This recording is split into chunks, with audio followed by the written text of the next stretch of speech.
Hello guys, welcome to our channel kids learning. Good morning. आज हम इन हिंदी का new अनुच्छेद लेखन करेंगे। महान उपन्यासकार और कहानीकार कौन है? वो मुंशी प्रेमचंद्र जी।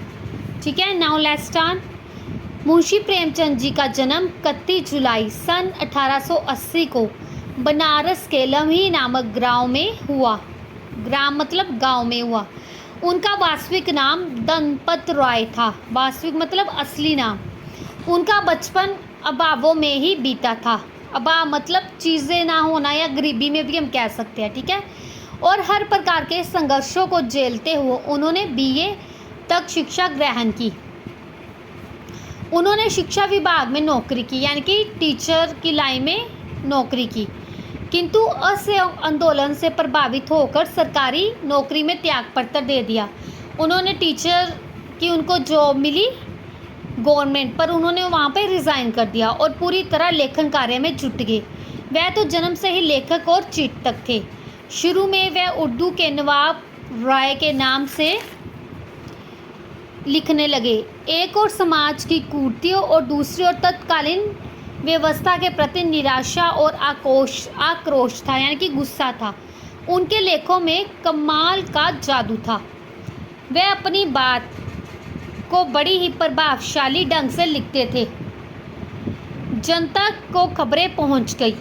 अंग्रेजी सरकार ने उनके लेखों पर रोक लगा दी, यानी कि वो अंग्रेजी सरकार के विरुद्ध लिखते थे, इसलिए उन्होंने अंग्रेजी सरकार ने उनके लेखों पर रोक लगा दी। किंतु उनके मन पर उठने वाले स्वतंत्र व क्रांतिकारी विचारों को भला कौन रोक सकता था। इसके बाद उन्होंने प्रेमचंद्र के नाम से लिखना शुरू कर दिया। इस तरह वह दनपत राय से प्रेमचंद्र बन गए। निर्मला, रंगभूमि, सेवा सदन, प्रेमाश्रम, कर्मभूमि और गोदान आदि इनके प्रमुख उपन्यास है। सबसे फेमस इनका जो उपन्यास है वो गोदाम है, हिंदी का गोदान।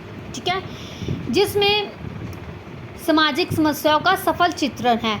इनके अतिरिक्त इन्होंने ईदगाह, नमक का दो रागा, दो बैलों की कथा, बड़े भाई साहब, पंच परमेश्वर आदि अनेक प्रकार की अमर कहानियाँ भी लिखी। ईदगाह 8th क्लास में चैप्टर है। वह आजीवन शोषण, रूढ़िवादिता, अज्ञानता और अत्याचार के विरुद्ध अबाधित गति से लिखते रहे। गरीबों, किसानों, विधवाओं और दलितों की समस्याओं का प्रेमचंद जी ने बड़ा ही मार्मिक चित्रण किया है। वे समाज में पनप चुकी कुरीतियों से बहुत आहत होते थे, यानी कि दुखी होते थे। इसलिए उन्हें जड़ से उखाड़ फेंकने का प्रयास उनकी रचनाओं में सहज ही देखा जा सकता है। निसंदेह वह महान उपन्यासकार और कहानीकार थे। सन 1936 में इनका देहांत हो गया।